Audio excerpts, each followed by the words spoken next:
rarely announces itself. It moves quietly. The argument starts the same way every time. Things are better than they were in 2015. Then why does it still feel like this? In northwest Nigeria, that debate doesn't happen in policy papers. It happens in silence after the motorcycles pass. For more than a decade, Nigeria's security crisis has had a familiar shape. Boko Haram in the northeast, military offensives, presidential promises, international concern. Rinse, repeat. But by 2024 and into 2025, the shape began to shift. The Northeast, once the undisputed epicenter of insurgency, showed measurable military gains. Boko Haram's territorial control significantly degraded compared to its 2014-2015 peak, when it held large swaths of Borno State. ISWAP, the Islamic State West Africa province that split from Boko Haram in 2016, remained active around the Lake Chad Basin, but Nigerian forces, alongside regional partners in the multinational Joint Task Force, increased pressure on camps and supply lines.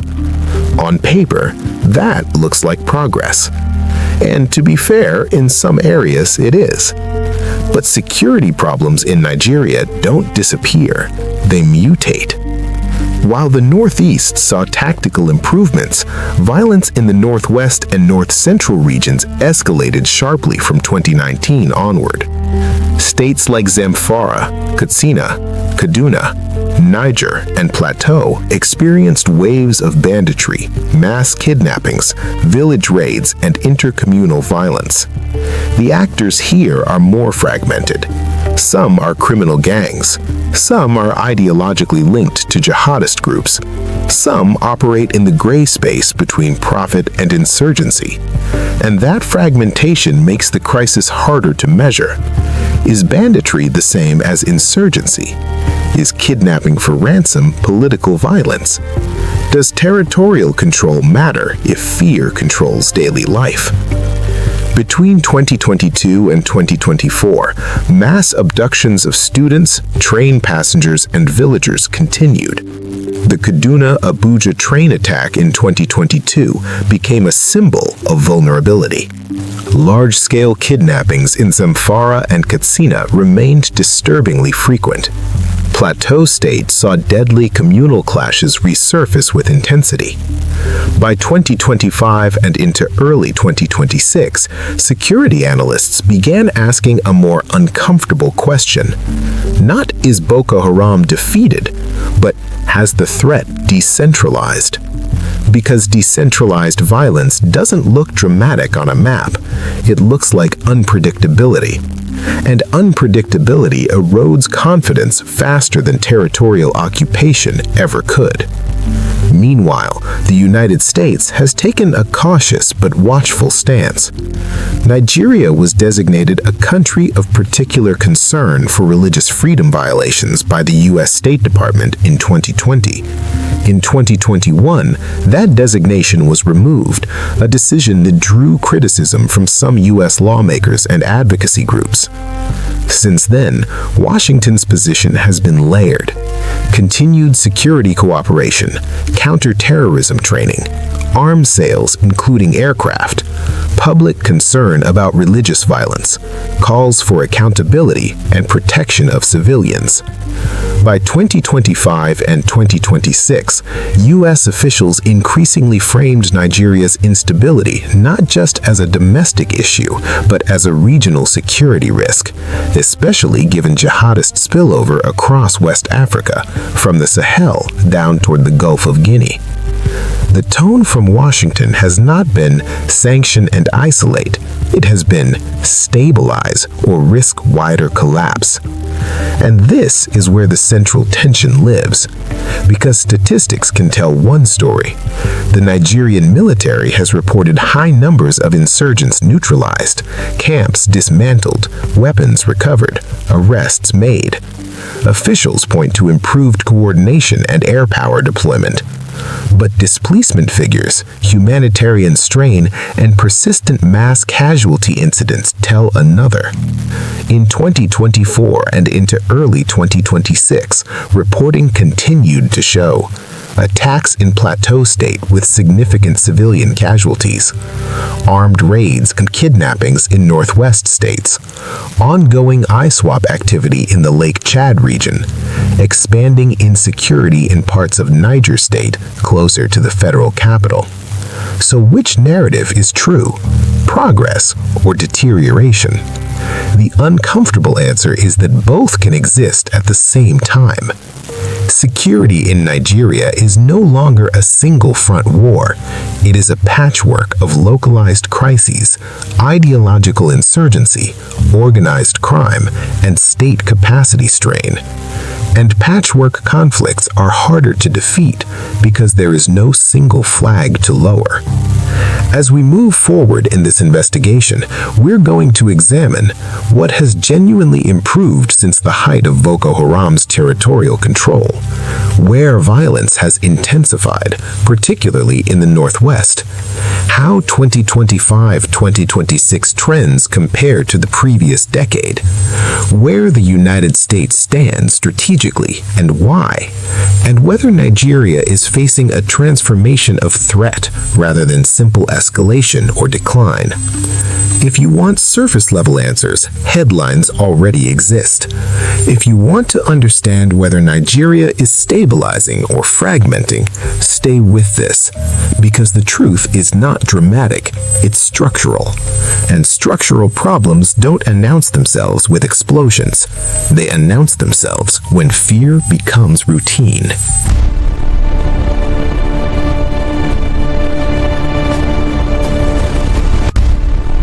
If you want to understand whether Nigeria's security situation is worsening or improving, you have to go back to 2009.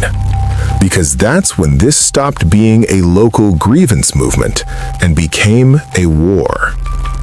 Boko Haram began in the early 2000s as a radical Islamist movement centered in Maiduguri, Borno State. Its founder, Muhammad Yusuf, preached against Western education and state corruption.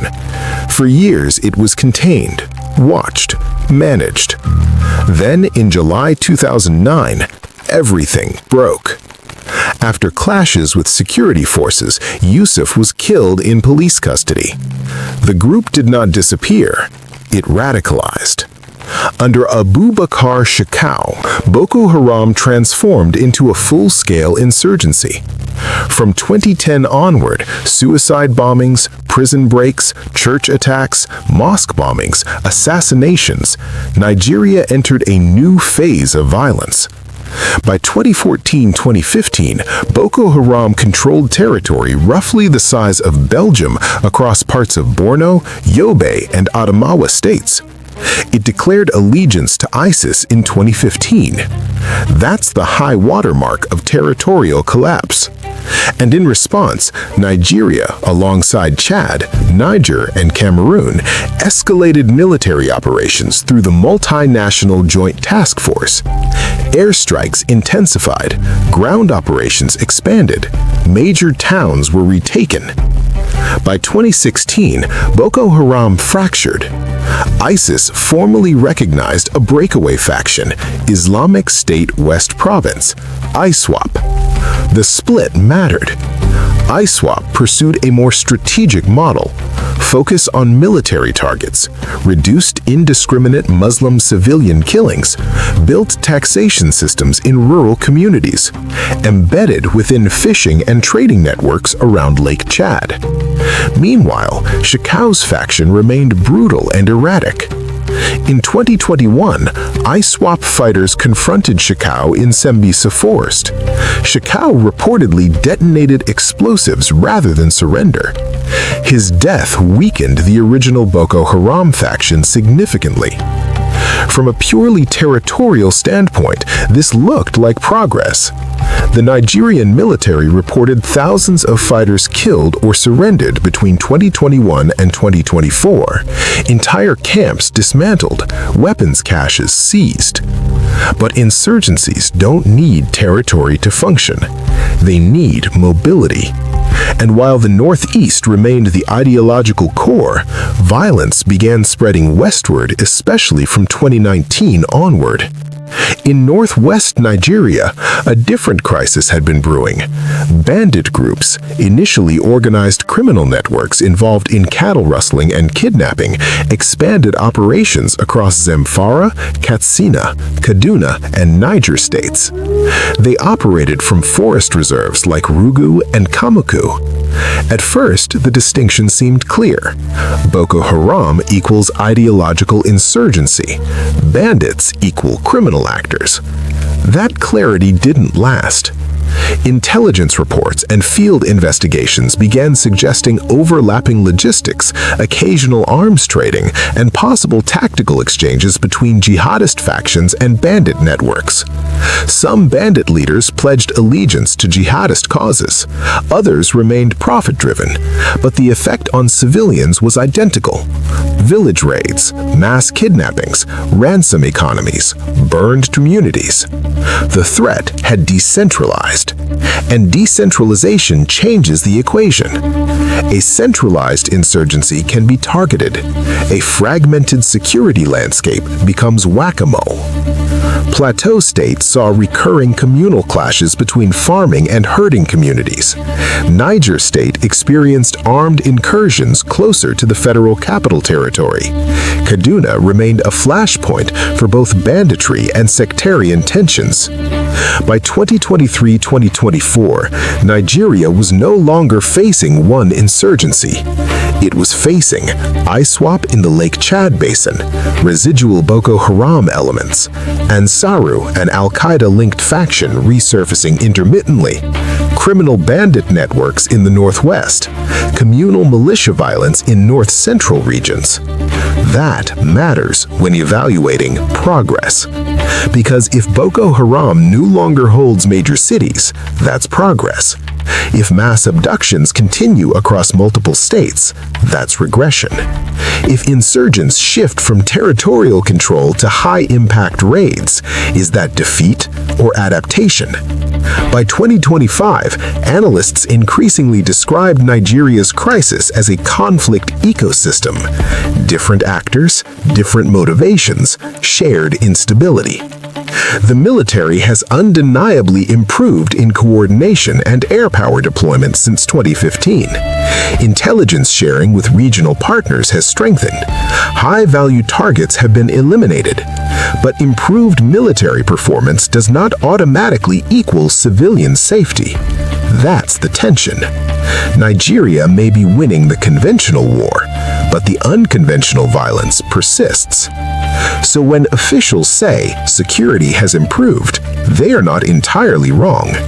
And when civilians say it feels worse, they are not entirely wrong either. Because what changed is not just the intensity of violence, it's the structure of it. And structure determines whether a crisis is collapsing or evolving. In the next chapter, we move from history to present tense. What do 2025-2026 patterns actually show? Are casualty numbers trending downward? Is displacement decreasing? Is geographic spread narrowing or widening? Because this debate cannot be settled emotionally. It has to be measured. And measurement is where things get uncomfortable.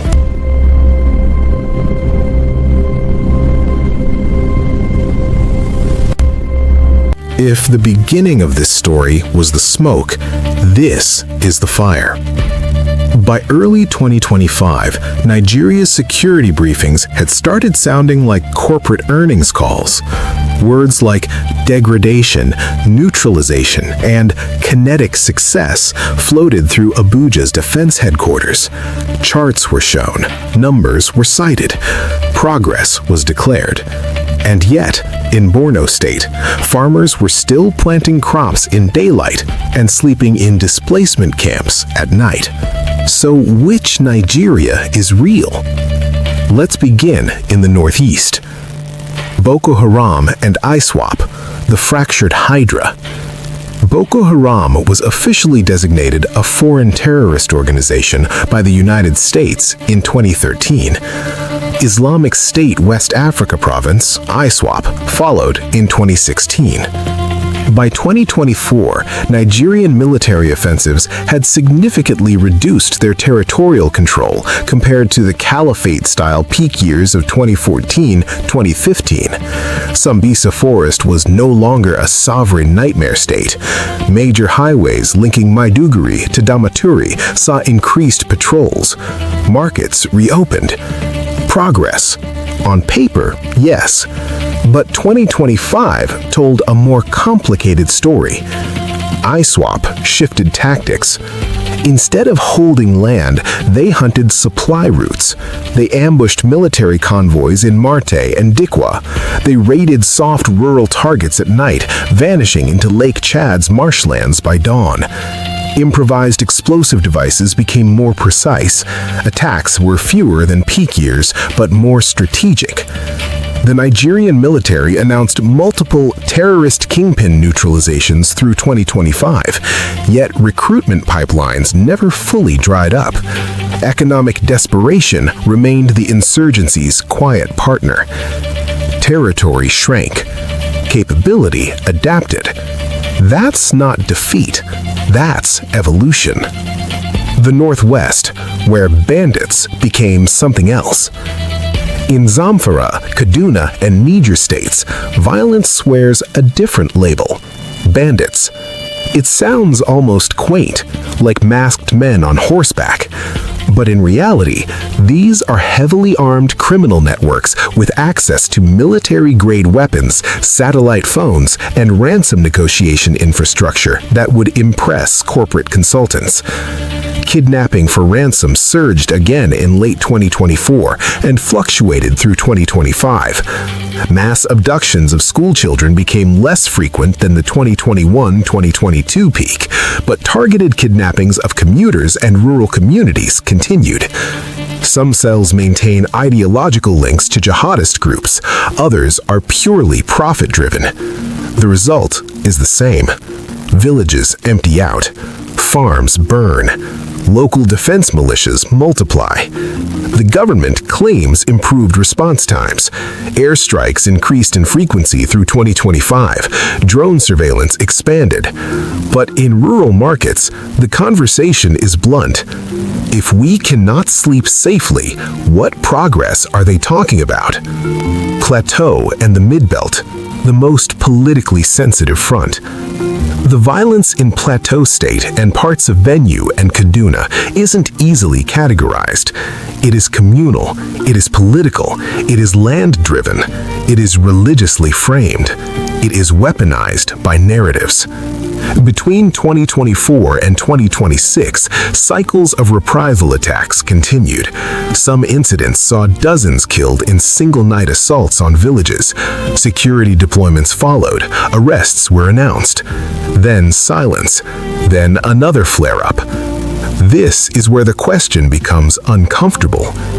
Is Nigeria facing multiple separate crises, or one ecosystem of insecurity? The United States, watchful, strategic, cautious. Washington's stance has remained measured. The U.S. continues intelligence cooperation and military assistance under counterterrorism frameworks. Boko Haram and ISWAP remain designated terrorist organizations. But diplomatic language sharpened in late 2024 and into 2025 around religious violence concerns. A legislative proposal informally referred to as the Nigeria Religious Freedom and Accountability Act of 2026 began circulating in U.S. policy discussions. The proposal centers on mandated reporting on religious violence, potential targeted sanctions if accountability mechanisms are deemed insufficient, visa restrictions tied to human rights findings. It is not law, but it is pressure. and pressure changes diplomatic tone. Now let's address the rumor you asked to integrate. In early 2026, social media posts and partisan blogs circulated claims that unnamed senior Nigerian political figures appeared on a supposed U.S. terror-related list. No official U.S. designation naming Nigerian political leaders has been confirmed. The rumor snowballed anyway. Opposition supporters amplified it. Loyalists dismissed it as foreign interference. Some pointed to alleged whispers about figures like Rabiu Kwankwaso. Again, no official documentation supports this claim. In an environment already strained by insecurity, rumor becomes accelerant. And that may be the most dangerous weapon of all. So, is it worse? Let's examine measurable indicators.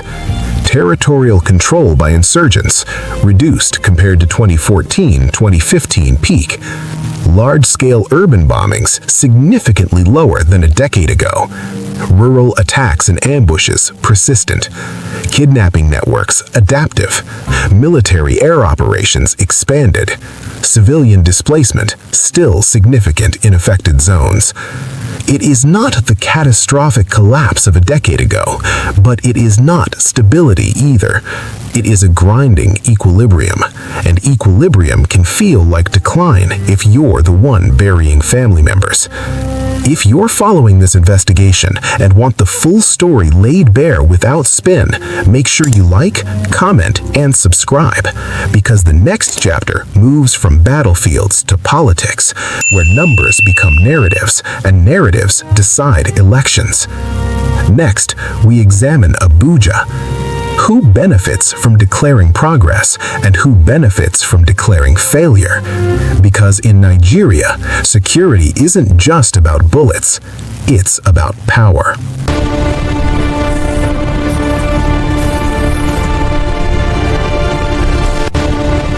In Nigeria, security statistics don't just describe reality, they compete with it. By mid-2025, Abuja had settled into a familiar rhythm. Military briefings, carefully worded communiques, and phrases like decisive clearance operations and sustained air dominance. The tone was confident, calm, controlled. But step outside the capital's polished conference halls and the conversation shifts. Because while the Northeast saw reduced territorial control by insurgents compared to the 2014-2015 peak, the violence never truly disappeared. It redistributed. Security officials pointed to data: fewer mass casualty bombings in major cities, more reopened roads in Borno, expanded forward operating bases. Critics pointed to funerals in Plateau, burned farms in Zamfara, ambushed patrols in Niger State. Both sides were technically correct. And that's what makes this complicated. The numbers game. In 2025, Nigeria's armed forces increased coordinated ground-air operations across the Northeast. Airstrikes targeted ISWAP enclaves near Lake Chad. Intelligence-driven raids disrupted logistics corridors. But insurgent groups adapted. They stopped trying to hold territory like a medieval army. Instead, they hit soft targets: short raids, quick withdrawals, tactical kidnappings, roadside explosives. It's the difference between conquering a castle and poisoning the well. You don't need to rule the land. You just need to make it unlivable. So when officials declare progress, they are measuring territory and leadership eliminations. When civilians say it's worsening, they are measuring fear. Those are not the same metric. The middle belt, where definitions collapse. In Plateau and Benue, attacks are rarely claimed by globally recognized terror brands. They are often framed as farmer-herder clashes, communal reprisals, or bandit raids. But the weapons look the same. The displacement numbers feel the same. And the political implications are explosive. Religious identity is frequently layered over land disputes. Local grievances are nationalized. Social media clips strip away nuance and leave only outrage. The result? Each attack becomes evidence for someone's broader narrative. For some, proof that the government has failed Christians. For others, proof that foreign actors are inflaming tensions. For politicians, opportunity. The United States, pressure without divorce. Washington's position through 2025 and into early 2026 has been cautious but increasingly vocal. The U.S. continues to designate and sanction jihadist groups like Boko Haram and ISWAP. Intelligence cooperation remains active. Nigeria is too strategically important, economically and regionally, to isolate lightly. But concerns about religious violence have intensified in congressional circles. The proposed Nigeria Religious Freedom and Accountability Act of 2026, while not enacted into law, signals potential leverage. Required reporting on patterns of violence, reviews of military accountability, possible visa restrictions tied to human rights findings. It's calibrated pressure, not rupture, and Nigeria's leadership knows it. Publicly, officials reject any implication of state complicity in sectarian violence. Privately, diplomats engage in careful damage control. Because sanctions, even targeted ones, ripple through investor confidence. And investor confidence influences security funding. Everything connects. The rumor machine.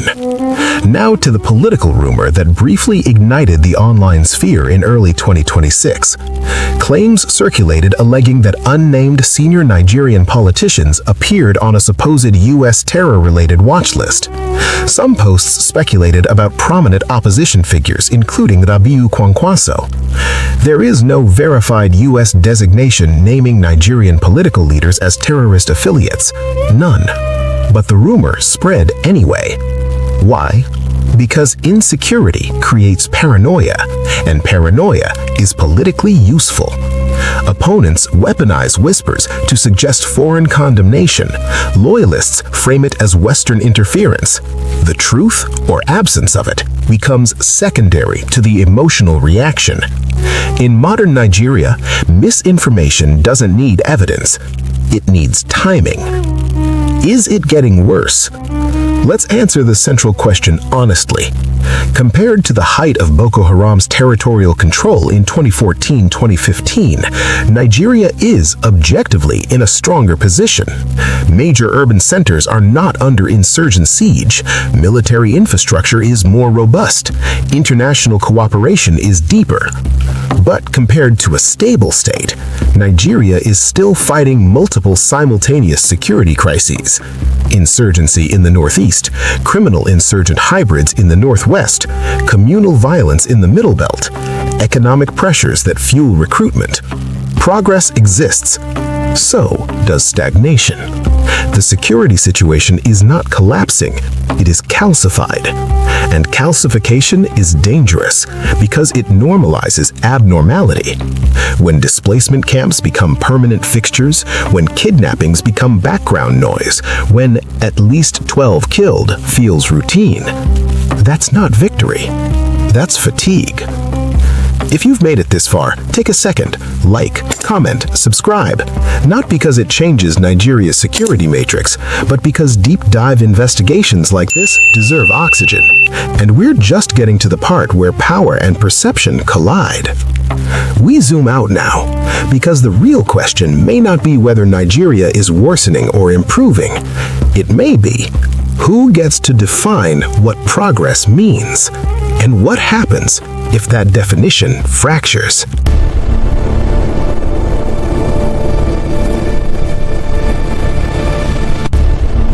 Progress is easiest to measure from a podium.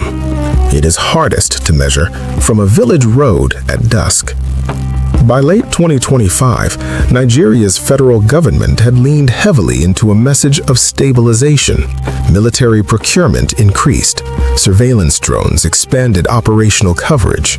Joint task forces intensified patrols in Borno and along the Lake Chad Basin. From Abuja, the strategy appeared coherent. Degrade insurgents, disrupt logistics, project confidence. And to be fair, there were real gains. Major highways, once considered suicidal after sunset, saw more commercial traffic. Certain internally displaced persons camps began modest resettlement programs. Coordinated air-ground offensives pushed ISWAP factions deeper into difficult terrain. But security is not binary. It does not switch from red to green. It fades unevenly. The Northeast, a contained fire. By 2026, Boko Haram as a centralized entity was far weaker than a decade prior. Leadership fragmentation, internal purges, and military pressure reduced its operational coherence. ISWAP, however, proved more disciplined. Rather than staging spectacular attacks designed for headlines, it targeted infrastructure, telecom towers, rural outposts, supply convoys, precision over spectacle. Fewer viral videos, more strategic bleeding. Security analysts began describing the conflict as managed insurgency, meaning the state prevents catastrophic collapse but cannot extinguish the threat entirely. That distinction matters, because a managed insurgency still kills people. It just does so without global headlines. The economics of violence. In Zamfara and Kaduna, bandit networks increasingly resembled decentralized corporations of crime. They tax villages, they enforce ransom payment structures, they reinvest profits into weapons. Government airstrikes disrupted camps repeatedly in 2025 and early 2026. Several notorious commanders were reported neutralized. Yet, fragmentation worked in the criminals' favor. Eliminate one leader, two smaller factions splinter off. It's Hydra math. Meanwhile, rural economic collapse feeds recruitment pipelines. Gold mining regions remain contested. Arms continue to circulate through porous borders. When security forces secure a highway, kidnappers pivot to secondary roads. When surveillance increases in one state, they shift across state lines. Improvement exists. Containment exists. Resolution does not. The diplomatic chessboard. The United States' posture entering 2026 is pragmatic. Nigeria is Africa's largest economy and most populous country. It anchors regional stability. U.S. counterterrorism cooperation remains active. Training programs and intelligence sharing continue. But congressional rhetoric around religious violence has sharpened. The proposed Nigeria Religious Freedom and Accountability Act of 2026, though not enacted, signals a willingness to escalate scrutiny. It reflects concerns over patterns of communal killings in Plateau and Benue. Sanctions are not policy, yet, but the possibility of visa restrictions or targeted accountability measures creates pressure. Nigeria's leadership walks a tightrope. Reject foreign criticism too aggressively and risk diplomatic strain. Embrace it too openly and risk domestic political backlash. Security is no longer just about defeating insurgents. It is about managing perception internationally. Information warfare, the fifth front. And this is where rumors become weapons. The earlier social media claims about alleged U.S. terrorists naming Nigerian political figures, unverified and unsupported, demonstrate how fragile public trust can be. In a country battling insurgency, banditry, and communal violence, political misinformation spreads with an alarming speed. If citizens believe their leaders are secretly sanctioned, confidence erodes. If citizens believe foreign governments are interfering, nationalism hardens. Either way, cohesion fractures. Modern conflict isn't just fought with rifles, it's fought with screenshots. So, worsening or progress? Let's examine the ledger as of 2026. Insurgent territorial control significantly reduced compared to peak years. Major city bombings dramatically lower than 2014-2015. Rural insecurity persistent and adaptive. Kidnapping economies resilient but intermittently disrupted. Military capability improved logistics and air coordination. Civilian confidence uneven and region dependent. Nigeria is not collapsing. Nigeria is not secure. It is stabilizing in some places while stagnating in others. And stagnation over time can feel like regression. Because when improvement slows, fear fills the vacuum. If you're still here, this is the part where you like, comment, and subscribe. Not out of habit, but because nuanced stories deserve more than shouting matches.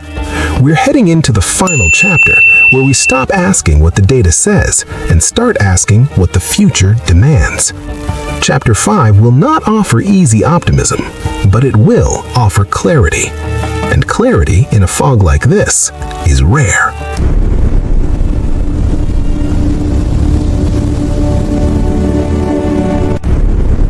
There is a temptation at the end of a story like this to choose a side. To say Nigeria is spiraling, or to say Nigeria is stabilizing. To declare victory or collapse. But reality rarely grants us that kind of cinematic closure. So let's return to the question. Is Nigeria's security situation worsening, or is there progress? The uncomfortable answer is this. It depends where you stand.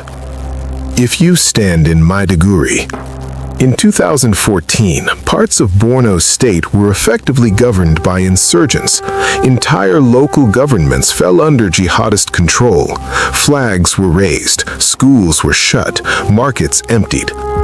By 2026, that level of territorial dominance no longer exists. Major urban centers are under firm federal control. Military presence is visible and persistent. Highways that once felt like corridors of death now carry trade convoys again. From that vantage point, progress is undeniable. The state did not collapse. The caliphate did not endure. Containment worked. But containment is not peace. It is a controlled burn. And controlled burns still produce smoke. If you stand in rural Zamfara, the picture changes. Bandit networks still raid villages at night. Kidnapping remains a business model. Airstrikes disrupt camps, but insecurity returns in cycles. To families paying ransom through borrowed money and sold livestock, the difference between reduced large-scale insurgency and persistent localized violence feels semantic. If your child cannot attend school safely, macro-level progress does not comfort you. Security to civilians is not measured in strategic maps. It is measured in whether tomorrow feels survivable. If you stand in Abuja, the calculus becomes political. Nigeria avoided state fragmentation. The military expanded operational capacity. International partnerships, including with the United States, remain intact. Washington continues counter-terror cooperation while signaling human rights concerns through legislative pressure. The proposed religious freedom and accountability framework has not become sweeping sanctions policy. It remains leverage, not punishment. Diplomatically, Nigeria is under scrutiny, not isolation. From the federal perspective, that is a success. The strategic reality. Nigeria in 2026 is neither at its worst point nor at peace. It has transitioned from existential insurgent takeover risk to chronic multi-front insecurity. That distinction matters historically, but it doesn't feel triumphant. Insurgency has evolved rather than disappeared. Criminal networks have professionalized rather than dissolved. Communal violence continues to ignite sporadically. The battlefield shifted from territorial conquest to systemic erosion, and systemic erosion is quieter. Quieter conflicts are harder to rally against.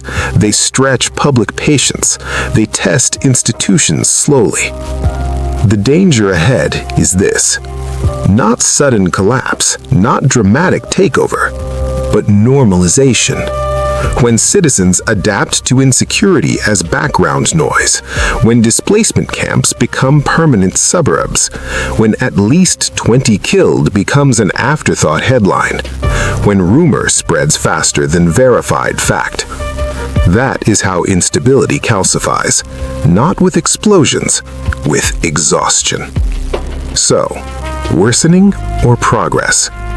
Nigeria has made measurable security gains compared to its darkest years of insurgency. That is fact. But progress has plateaued into something fragile.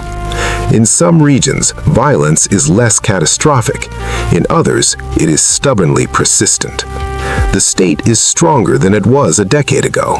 The threat is more adaptive than many admit. So, the honest answer is this: Nigeria is not losing.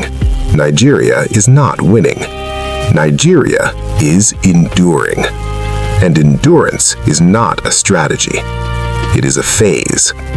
The next chapter, beyond this story, will depend on whether endurance turns into reform, economic revitalization, local policing improvements, and intelligence precision, or whether it hardens into permanent low-grade conflict.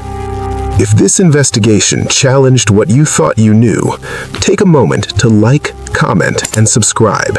Not for theatrics, but because long-form, nuance-driven analysis survives only if people value it. Security debates are often loud. Truth is usually quiet.